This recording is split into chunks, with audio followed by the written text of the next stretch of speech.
The stage is set for tomorrow's Big East tournament final. It'll be the top two seeds, the UConn Huskies, going up against the Villanova Wildcats. Hi, everybody. Megan Caffrey joined alongside Big East correspondents Ashley Liotis and Johnny Soper. An exciting day here at Mohegan Sun Arena for the semifinals as we take a little bit of a closer look into the first one that we finished off today. Huskies coming away victorious over Marquette. Johnny, what'd you see in that game? I thought Marquette actually executed a really good game plan against Connecticut. They just didn't hit enough shots in the first quarter, and once they got behind, it was just tough for them to come back. And we all thought that they were going to come back to earth a little bit from their hot shooting day yesterday. But they played really well, and they actually scored more points in the second half than UConn did. It was just a little bit too little too late, and the Huskies overpowered them. How about you, Ashley? Yeah, I was actually going to say somewhat of the same thing. You know, it's hard to come back against a UConn team when you get down by that much. But, you know, credit to them holding Liza Carlin to 4 points after she had a career high yesterday. But I think they do have some stuff to work on. You know, they were outscored 33-22 in the second, and, you know, coach is not going to be happy with that. So maybe a few adjustments tomorrow. I'm looking forward to that. Now, when we look at the second semifinal, Seton Hall and Villanova. Johnny, I know that you were saying coming in, you were a little nervous with the Pirates having played so many games back-to-back. I thought it was a concern, but that concern was completely wiped away. I think they were just running on pure adrenaline, and they fought extremely hard in the second half. When Villanova went on a run in the third quarter and started to build the lead a little bit, you felt like maybe this is where they separate themselves.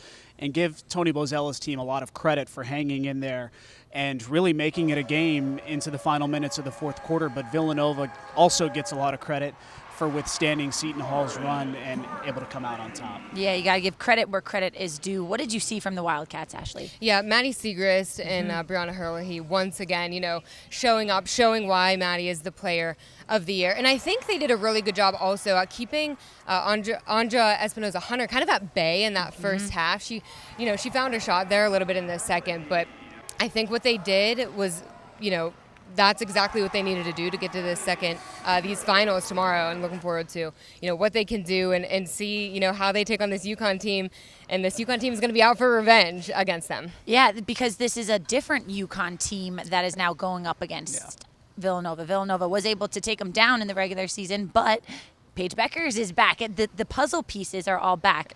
What do you see now in this newer look matchup, if we're going to call it that, Johnny? Well, I think obviously for Connecticut, they have to key in on Maddie Siegrist. But you're right, Paige Beckers changes everything, and Villanova is going to have to defend them differently than they did back in Stores. So I think it's going to be a great matchup. We have the top two seeds in the conference. We have the Big East Player of the Year in Maddie Siegrist, and of course one of the great players in the country in Paige Beckers. So if you think UConn is going to overlook this matchup and is just trending toward the national title game, you are dead wrong. They want revenge. They want to beat Villanova, who ended their long conference win streak.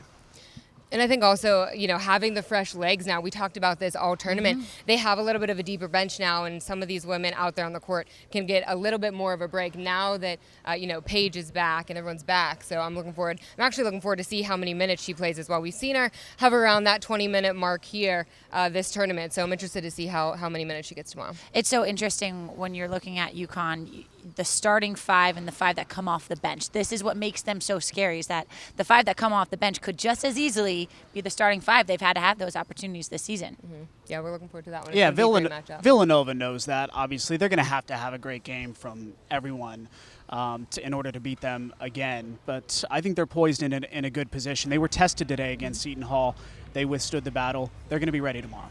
And I think getting that fast start, too, again, important because, you know, like we saw today with Marquette getting down early, you can't let that happen against them. So they're going to need to come out fast and score pretty high in that first half. And we are certainly going to be ready for that battle tomorrow night, 8 p.m. Eastern time. It is the top two seeds in Big East women's basketball. The UConn Huskies taking on the Villanova Wildcats, 8 p.m. Eastern time. Tip-off on FS1. Lisa Byington, Sarah Kustok, and Kim Adams on the call. We will be with you for pregame coverage.